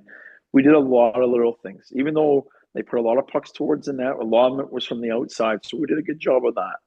But like I said, that's a hell of a hockey team, man. They come at Oh you yeah. in waves, and it's like hold on tight here, boys. Like to be honest, in the first period on Sunday, I think the puck left our zone maybe 3 times, and we were lucky to get 2 goals out of it. So it's we'll take advantage of it. Obviously, our opportunities, but I can't complain about but those 2 wins. I mean, that's it. Like I said, like Kiefer's done a hell of a job there. Him and Thorts have a good program there where they're running.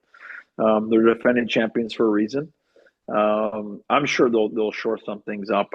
I know they're not probably going to be happy with losing Oh, the twice other to us thing, already, and then they they'll don't find fuck they'll around, mate. If they need to make changes, they'll make changes. There's no no budget issues 100%. there. Like if you're not putting your weight, you're gone. Yeah, because they expect to win every trophy, and I respect that. They want to win all 3 trophies, and I'm sure that in the back of their minds, like, can we get into the top 16, into the Champions League, and get to the knockout stages? So that's in their back of their mind too. So, and I think for them, they're probably not happy they gave up 7 goals in a couple of those games in the Champions League either. So they're probably looking to shore some things up on their team, whether structurally or whatever.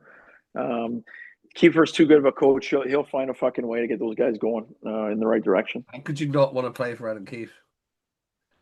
Fuck, Like, well, how look could at you the like he's resume. fucking talking shit in the locker room?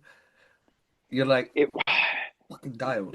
That guy, he's got an advantage because he's got his brother coaches in New Jersey. So it's like I started watching New Jersey games last year. I'm like, hey, I wonder if Belfast is going to use this weekend. Yes, It's that's kind of like and there were some things I'm looking. I'm like, that's got to be from fucking New Jersey or something like that. So it's or Toronto previously. So, but Adam's a great coach in his own right. Obviously, look at the trophies they've won. Obviously, you can have the biggest budget in the world. It's what you fucking do with it, right? And it's not just signing a bunch no, of you can players piss it up and the throwing. wall, right? And Yeah, then you don't exactly. win And we nothing. see it. We see it every year in this league. The amount of money some of these teams spend, and they get nothing out of it. They do it the right way. They find the right guys. That's why they keep winning trophies all the time, or they're at least in the top two or three every season. They're competitive. They're right at the very top. So they do it wisely. And like I said, Adam's a fucking hell of a coach. So he's going to find a way to get those guys going, especially when it comes to the league play, because that's the biggest trophy for them. They want to win. So he'll have them dialed in quickly, I'm sure. I think the thing I found interesting with your roster this year, you talk about Belfast coming at you in waves. Last year, one of the obviously on 4,000 count and do road tripping and go across Europe, go up and down the UK, try and get to as many of the cool events as I can. So I started last year off with Dundee, Belfast, and then Fife, Belfast. And actually, for two periods of that game, early September last year, I believe you might have even went in 3-2, 3-3. And then in the fucking third period, Belfast just come 7-3. And it looks like you guys weren't in the game to anybody that wasn't there. But if you were there, you were like, fuck it, this was a really good game. And it just shows like what Belfast can do. They can come out and score 4 goals in 7 minutes if you don't have your head up. And it's just interesting that, 12 short months later, you're running into their barn. And I believe the commentator for Belfast actually said it. And here we go. I'm calling on all you stat nerds again. Have Belfast ever conceded seven on opening night? Have Belfast ever fucking conceded seven at home against a non-Champions League team? I I would struggle to think of any time ever that Belfast have lost by conceding 7 goals at home on opening night. I just can't, even at 25 years, it it sounds like a long time. It's only 25 games, and I can't imagine that happening in any of the other 24 games at opening night. No, I'm sure Kiefer let them know too. So it's like What's that, sorry? I'm sure Kiefer let them know too after the game. That we Oh, scored yeah, seven yeah, goals yeah. on them. I know we did our press stuff for the media and that after, and I was coming out. He was going in and he shook my hand. He goes, "You motherfucker!" It's like so. No, So that's no, good for he's the good. league though. That's Yeah, great for the league. We need that shit happening. Otherwise, it will just forever be fucking Cardiff, Belfast, Sheffield. Maybe not. Like you talked about that your year in Dundee making the final four. Like Guildford making the final four, Cov making the final. Whoever the fuck it is, there needs. It was like the Premier League football from years gone by. It was Arsenal, City. No, sorry, Arsenal, United, Liverpool, Chelsea. And then next year it was Chelsea, Arsenal, United, Liverpool. And then the year after, you know what I mean? It was just the same four yeah. teams spinning around, spinning around, spinning around. Let's get some different teams in the mix. I got like two more questions, and then I'm gonna finish on just a word from my friend Gary. And I want to ask about Spencer came on the podcast last year. I thought you spoke great. You were like really knowledgeable, good guy. Seems like a fucking great guy to have in your team. He's been a little bit more outspoken on Twitter this year about improving the league, and I'm here for it. We've seen guys over the years kind of talk about these things and talk about how to get the league better, and ultimately over the last 10, 15 years, especially more so the last 3, 4 years post COVID, how much the elite league's improved. Do you think it's good that some of the guys that have been here for a while now and are kind of established are putting their thoughts into the public, and the powers that be will read this, they will see it, people will screenshot it and fucking send it into their DMs. Sometimes I think years gone by, it was like ignorance is bliss. Like players never said anything because there wasn't this outspoken nature, so the league could just get away with being stagnant. But now it just seems to improve year upon year, and guys like Spencer, guys in and around the league that have been here for a while, coming out and talking and explaining how the league can be better, can only be good for the game. Yeah, I think it's great. The way I look at it, now because I'm getting older, um, we're all going to die one day. Like we're like, who gives a shit? You know what I mean? Like Yeah. if you have an opinion on something, as long as you know the right way and directed in the right manner, not like that fucking racist idiot the other night. If you have a good opinion and an honest opinion of how you feel about something, why not put it out there? You know, it's your opinion. You know, people may not like it, but who cares? You know, that's how you feel. That's how you feel. You know, a year from now, no one's going to give a fuck, you know, about Yeah. the comment. You know what I mean? Like, who cares? Like, Apart from we're the such a Scottish quick. wrestler and Scott Conway, because you can't tweet out that they're all fucking dog shit and Yeah, then expect to there's a roll right back way and into wrong way. Scotland and then forget about that. There's a right way and wrong way for everything, right? But Yeah. Yeah. you know, but like it's listen, I'm all about freedom of expression for anything like that, right? So if guys want to fucking say something how they feel, and put channel in the right way, fuck, go ahead, put it out there. Who cares? You know, like obviously we have some team rules that you know if guys are out and stuff like that, about social media and everything like that. The right way to do things and the wrong way to do things. But overall, I mean, if you got an opinion about the league and in terms of you know a playoff format or the league schedule or you know travel or you know play whatever it is, that's fine. I have no problem with it as long as we're not criticizing the officials. They got a hard enough job as is, or something derogatory towards somebody in terms of you know whatever the fuck it is. I can't think of a good example, but anyways, something that's make sure it's like more of a positive thing than anything. And even if you have a question, I have no problem with that at all. So guys are allowed to do what they want in terms of how they want to express themselves, how they want to give their opinions. I don't care if it's a political comment. I really don't care, as long as it's channeled the right way. Yeah, that's if you are a believer of freedom of speech and freedom of expression and stuff like that, you But have you're to be not that the way. thing with that, and I'm a big believer of freedom of speech and everything like that. Like, so you can say what you want, but you're not free from consequence, right? So No, that goes with like you 100%. know Yeah, keeping things responsible when you put something out there. Like I'm a don't be a big dummy. proponent. What's that, right? Don't be a fucking dummy. Like, Exactly, yeah, exactly, just because you exactly. can say some stuff, Right. maybe look at it and go, I'm going to delete that before I send it because ultimately it's not about offending someone. It's you're bringing the club into distribute, you're bringing the league into distribute. Whereas actually, if you're just going out and saying, I think we should be fucking Friday, Sunday because I know I perform 40% better when I have a day's rest in between. We should be, Monday's mandatory, not mandatory. Yeah, mandatory. Yeah, Monday's mandatory off. No one skates. Whatever, like kind of like NHL PA kind of vibes. Like Mhm. we have this day off. If you want to come out and say that sort of stuff, if you want to come out and even not necessarily criticize the officials, because my criticism with the officials, and you can tell me from your neck of the woods, isn't necessarily at the officials. Pay these fucking guys more money. Put on more coaching, referee coaches courses. Educate these guys more. They are literally the guys that allow the fucking game to go on, whether it's Wednesday, Friday, Saturday, Sunday, whatever day it is. You've got these, and there's not many of them, and they're traveling all around the UK, and they get slated online, they get slated at rinks. I mean, my local, most local rink here in the Elite League is Guildford. I stand up there, I try my hardest. I literally stand underneath the clock, against the wall, upstairs, and it's still like, oh, Sheffield paying you, Matthews. It's like your fucking banter is diabolically shit, by the way. Do you think he's not heard that since he started doing fucking U18 games 20 years ago? But like the refs are always getting it. But I'm never hearing anything in order to that how we're gonna get them better. It's just you fucking suck. We hate you. You're a homer, even though your home's fucking 145 miles away from the rink that you're reffing in.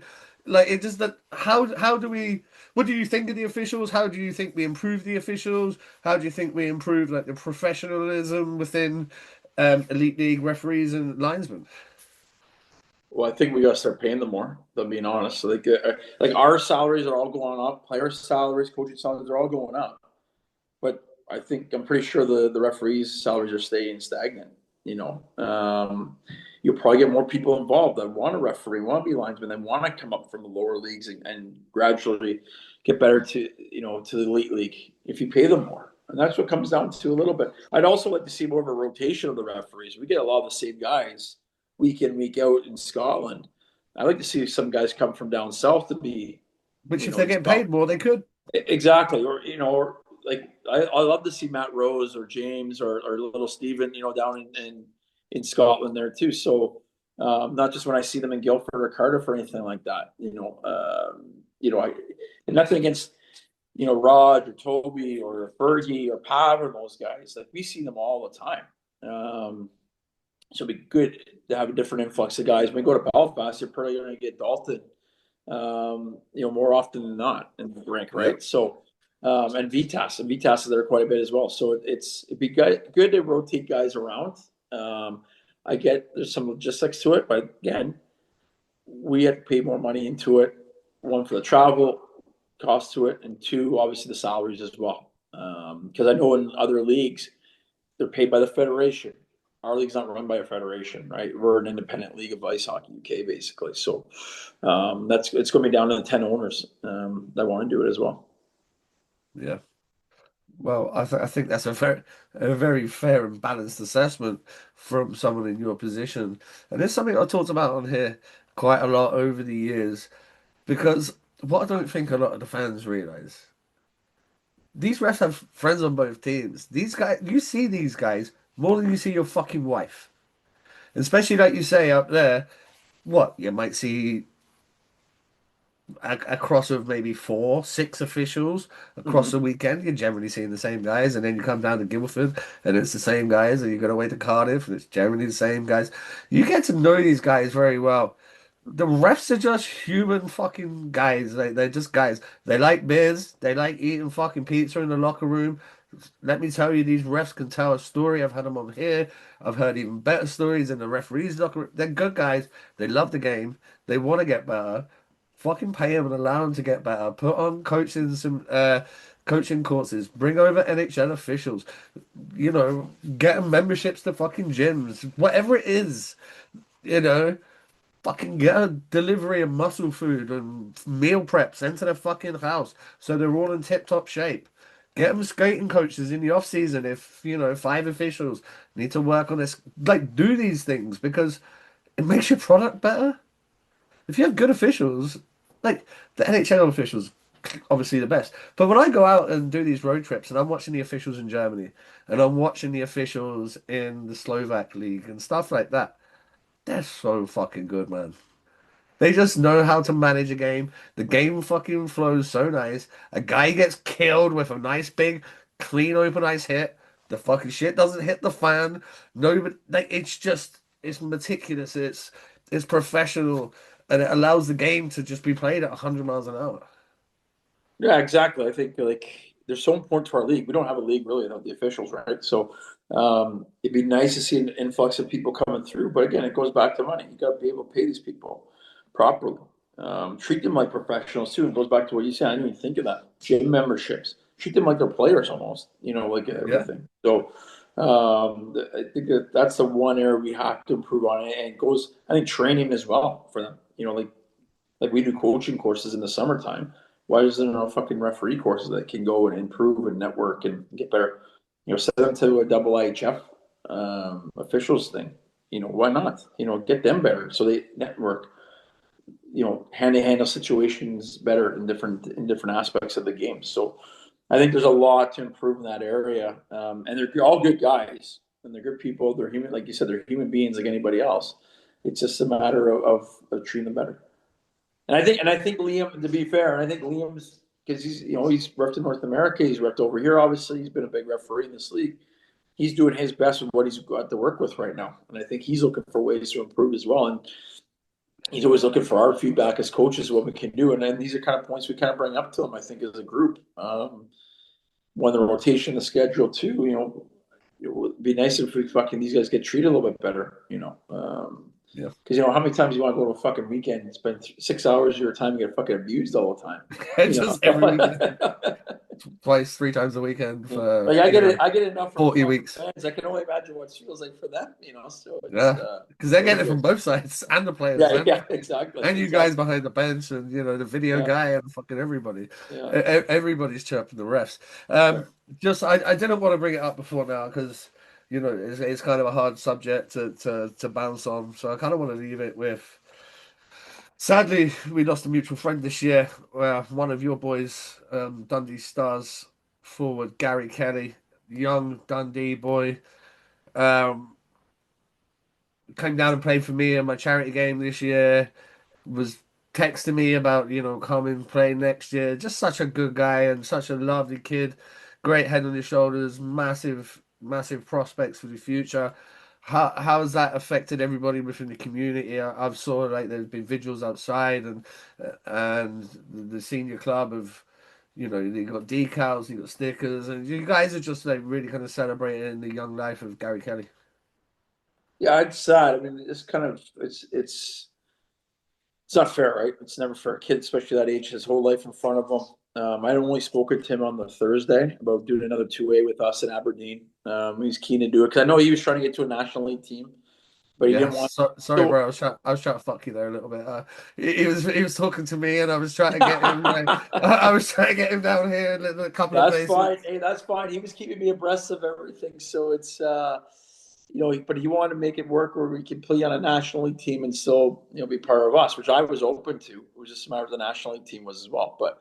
Um, if he decided to go back to Aberdeen and be on a two with us, that's fine too. And then, you wake up Monday, a couple of text messages before I even, because still in North America, I didn't have a chance to even like call people back because still getting up and obviously, what you do when you get up, you fucking scroll a little bit and you see it and you're like, the fuck?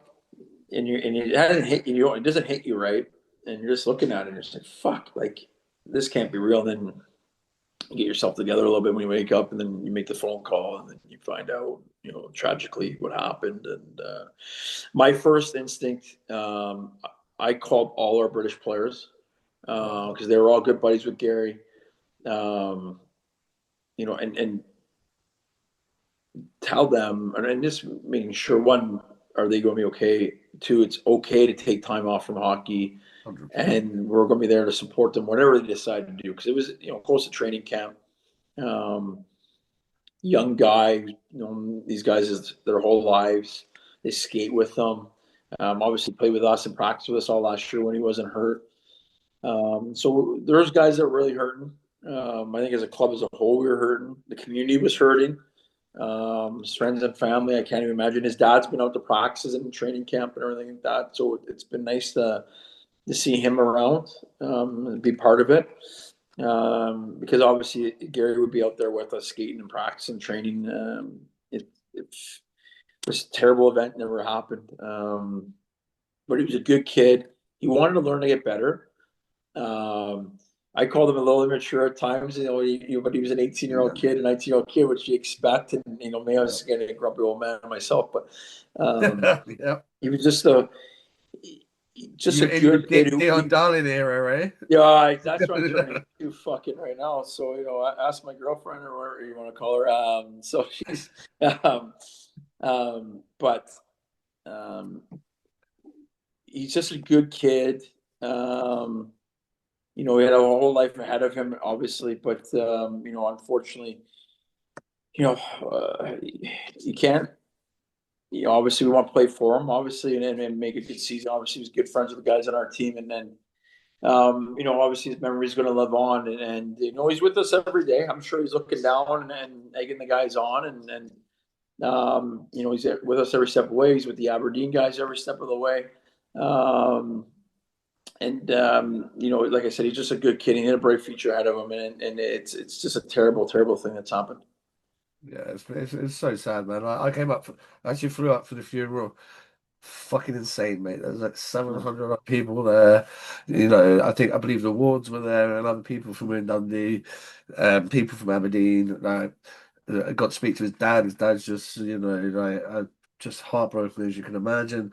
And I've kept in touch with his dad since, and he's a real good guy, Gary. And it's just it's such a shame we won't get to see his boy progress on and probably be an elite league stalwart for many generations.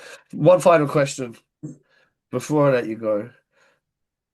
What does a successful season for the Dundee Stars look like for Mark? I mean, I'd be naive to not in saying to win a championship. Obviously, we want to fucking win a trophy. That's the biggest thing. That's a successful season for me. That's why we play, right? Like, what are we doing this for if we don't want to win? Are the odds stacked against us? Probably. Fucking, I'm a realist in that sense, but we Leicester never City style, baby. fuck you. Look at the start we've had. With two great wins against Belfast. I think we proved to ourselves that we can play with these fucking teams and win games against them. Our basic one, we've made the playoffs in the last day of the regular season the last 2 years. It's entertaining for the fans, I guess, but it's a fucking coach's nightmare when you're going to that last day of the season. Yeah, Jesus. Yeah. So we want to climb the tables much further this year and clinch our spot a little bit earlier, obviously, getting the playoffs. We know it's going to be a tough battle, 10 good teams. And then the way our playoffs format's set up, why can't we win the playoffs? You have two good fucking weekends and you're a playoff champion. It'd be mental if we do it. And I wholeheartily believe that our group in a short-term format like that we can definitely do. We got to get there first in the top 8. But like a successful season for us is always making the playoffs. But it's what we do with the playoffs now. Okay, we've lost in the quarterfinals last 2 years. We had 2 good series with Cardiff and Belfast. How do we take that next step? Well, this year we've brought in more experienced guys. We brought in guys who've won championships before. They know what it takes to win games, close out games for the most part. So we think that experience is going to really help us when we get to those games, those playoff type games down the stretch. Mark, this has been awesome. Ladies and gents, if you don't, please do hit that subscribe button. Make sure you hit the like button on all the Facebook, YouTube, and there, all the good stuff. Get these algorithms pumped up. This is our first interview of the 25-26. We've got Kirk McKnight, the author who put together the Voices of Hockey, talking all about it's a bunch of stories from a bunch of broadcasters throughout NHL history. There's some great ones in there. So we have him, and then we have Dominic Osmond, Blackburn Hawks. And now the interviews are coming thick and fast. My fucking fat lazy ass is out of summer mode. We're into hockey mode. Got road tripping coming up. Next weekend we'll be in Vienna. The following weekend we'll be in Prague. 5 games in 7 days, ladies and gents. So plenty of content coming. Mark, thank you very, very much. I wish you the very best of luck, and I'm sure road tripping will be making its way up to Dundee this year at some point. Perfect. Thanks for having me. I really enjoyed doing this. Yeah, man. Anytime. We'll hopefully you guys win a trophy. We get round 2 on the go. Well, fuck. Well, I'll let you drink from it then if we do so. Oh, I don't know how the Elite League brass will feel about that, but hey, fuck 'em.